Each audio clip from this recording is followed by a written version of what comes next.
ကဲအလုံးမင်္ဂလာပါစပို့ဟက်ကျူးရှင်တွေမှနှွေးထွေးစွာကြိုဆိုလိုက်ပါတယ်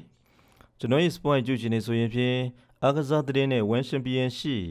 UFC Fighter သတင်းတွေကိုရှမ်းဖွေစုစည်းကတင်ဆက်ပေးလျက်ရှိပါတယ်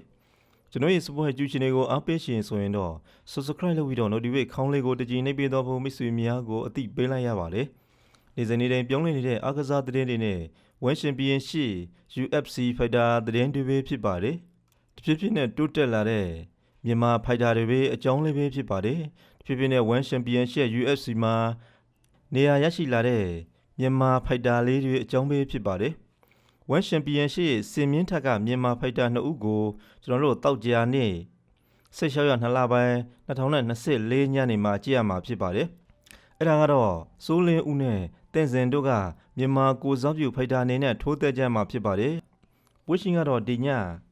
ကိုရိုနာ20လောက်မှာထိုးရမှာဖြစ်ပါတယ်။ဆိုလွန်ဦးပွဲကဒုတိယမြောက်ဆိုတော့ကိုရိုနာ20လောက်မှာထိုးသက်ကြမှာဖြစ်ပါတယ်။တင်စင်ပွဲကတော့9ပွဲမြောက်ဆိုတော့8နာရီခွဲဝန်းကျင်လောက်မှာဖြစ်မှာသေချာပါတယ်။ကိုဆိုလို့ရှိရင်1 Friday Fight ပွဲစဉ်တွေမှာထွန်းမြတ်နိုင်အပြင်ဆိုလင်းဦးတို့တင်စင်တို့ပါမြင်တွေ့လာတော့မှာဖြစ်ပါတယ်။နောက်ပိုင်းမှာလည်းပဲရှာမြန်မာဖိုက်တာတွေကိုကျွန်တော်တို့မြင်တွေ့လာနိုင်ပါတယ်။1 Championship မှာထိုးသက်ခြင်းတဲ့မြန်မာဖိုက်တာတွေအတွက်ကတော့အခွင့်အရေးကောင်းတစ်ခုပါပဲ။အမေပွဲဆိုင်တွေမှာလည်းပဲစိုးလင်းဦးရောတန့်စင်ရောအနိုင်ရရှိဖို့ညွန်လင်းထားပါတယ်အားလုံးကလည်းတို့ရဲ့မိတ်ဆွေများအားပေးလိုက်ကြရအောင်ပါမြန်မာဖိုက်တာလေးတွေတပြည့်ပြည့်နဲ့1 Championship စင်မြင့်ပေါ်မှာတဖန်တောက်ပနိုင်မလားဆိုတာကိုစောင့်မျှော်ပြီးတော့ကြည့်ရှုအားပေးဖို့လေးပဲကျွန်တော်ရဲ့မိတ်ဆွေများကိုဖိတ်ခေါ်လိုက်ရပါတယ်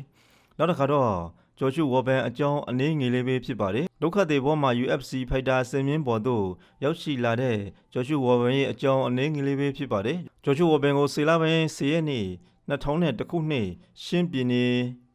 ဟာခါယောကရော်ဒီယောမှာမွေးဖွားခဲ့ပါတယ်အသက်ကတော့12နှစ်အရွယ်မှာမလေးရှားကိုမိသားစုနဲ့အတူခရီးသွားခဲ့ပါတယ်မလေးရှားကနေဒုက္ခတွေအနေနဲ့အမေရိကန်ကိုသွားခဲ့ပါတယ်အမေရိကန်ရောက်ရှိမှအင်္ဂလိပ်စကားကောင်းကောင်းမပြောနိုင်ရဲ့အာရှလူသားလူငယ်ကောင်းသေးသေးလေးဆိုပြီးတော့အနိုင်ကျင့်ကိုလေးပဲသူခံခဲ့ရသေးပါတယ်ဒါမဲ့လေးပဲကိုအသားကိုမနာအောင်ပြန်ခံထိုးသက်ခဲ့တဲ့ဇက်ကလေးပဲအဲ့ဒီကစက်ခဲ့တာလို့သိရပါတယ်အဲ့လိုကြုံရံပွဲတွေကတဆင့်လူငယ်တွေရဲ့တိုက်တွန်းမှုံကြောင်း2010ခွင်လောက်မှာ MMA အားကစားကိုစတင်ကစားခဲ့ပါတယ်2020ခုနှစ်အပျော်တမ်း MMA ပွဲတွေကိုစတင်ပြီးတော့ထိုးသက်ခဲ့ပါတယ်2022ခုနှစ်မှာတော့ဖူရီ FCA ဖလဝိတ်တန်ချန်ပီယံဖြစ်လာတဲ့သူတယောက်ဖြစ်ပါတယ်အဲဒီနောက်မှာတော့ UFC ကိုရောက်လာခဲ့ပါတယ် UFC မှာစုစုပေါင်းပွဲ3ပွဲထိုးပြီး3ပွဲစလုံးကိုအနိုင်ယူပြထားတဲ့သူလေးဖြစ်ပါတယ်ခုချိန်မှာတော့ဂျော်ဂျ်ဝေါ်ဘန်ဟာဒုက္ခသေးဘောကနေကမ္ဘာလေက UFC စင်မြင့်ထက်မှာနိုင်ပွဲတွေ3ပွဲရရှိထားပြီးဖြစ်ပါတယ်UFC ချန်ပီယံခပက်သာယူပြနိုင်မည်ဆိုရင်တော့အတိုင်းထအလွန်ဝမ်းသာစရာကောင်းမှာပါပဲလို့ UFC ရဲ့စင်မြင့်ထက်မှာတောက်ပနေတာပဲဖြစ်ပါတယ်ကဲနောက်တစ်ခါတော့အလုံးသိပြီးသားဖြစ်ပါတယ်ရီနီယာဒါရယာနဲ့မာလီခင်တို့ရဲ့အားပြိန်မှုကိုကျွန်တော်တို့ကြည့်ရမှာဖြစ်ပါတယ်မေလ1ရက်နေ့မှာရှင်ပြင်းမိမေဒဝိတ်ဒန်ခဘက်လူပွေးဟာဘသူကအနိုင်ရရှိတော်မလဲထင်ကြပါသလဲမိတ်ဆွေများရေမာလီခင်နဲ့ရီနီယာတို့ဟာမေလ1ရက်နေ့မှာရှင်ပြင်းရမည့်ပွဲဆိုင်အတွက်နှစ်ဦးစလုံးပြင်ဆင်မှုတွေကိုတေးရှားလှုပ်ဆောင်နေကြပါတယ်ကြောင်းနဲ့တယောက်အားနည်းချက်တွေကိုရှာဖွေနေကြပါတယ်ဒီဘက်ကတော့ပရိသတ်တွေအတွက်တကယ့်ကိုရင်ခုန်စေမဲ့ပွဲဆိုတာသေချာပါတယ်မိတ်ဆွေများရေမေဒဝိဒန်ခဘက်ချန်ပီယံတို့ဝိတ်ချတဲ့အတိုင်းအပိုင်းကအစဉ်အသင့်ဖြစ်နေပြီဖြစ်တဲ့မာလီခင်ပဲဖြစ်ပါတယ်မာလီခင်ကတော့သူနောက်ဆုံးချန်ပီယံခဲ့တဲ့အာဂျင်ဘူလာနဲ့ပွဲတုန်းကဝိတ်တန်းပေါင်240ဝန်းကျင်ရှိပါတယ်ခုလက်ရှိမာလီခင်ရဲ့ပုံရှင်ကတော့215ပုံရှိနေပြီးတက်မက်ရှဝိတ်ရှင်မိန်ဖို့အတွက်10ပုံလောက်သာလိုပါတော့တယ်မေဒဝိတ်ဒန်ရဲ့တက်မက်ရှဝိတ်ပုံကတော့205ပုံပဲဖြစ်ပါတယ်ရနီယာကတော့ဒီပွဲမှာတော့မာလီခင်ကိုကျွန်တော်ရအောင်ရှုပ်ပြပါမယ်လို့ဆိုလာတာပဲဖြစ်ပါတယ်ကျွန်တော်ကတော့10နဲ့ရှောက်ပွဲထိုးခဲ့တာလက်သီးချက်တွေကတိတ်ကိုမခံခဲ့ရပေမဲ့လေ